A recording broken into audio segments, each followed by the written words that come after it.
The King and Queen are coming to Downton. What?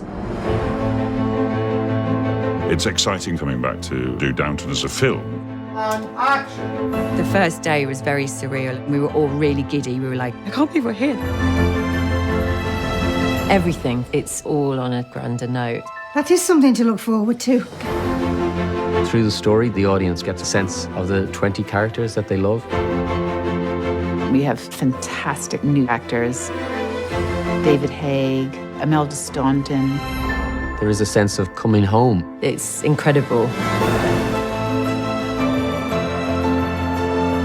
Are you excited? I am a bit. Are you? After all these years, you still astonish me. Oh, good. I'm glad I'm a revelation and not a disappointment.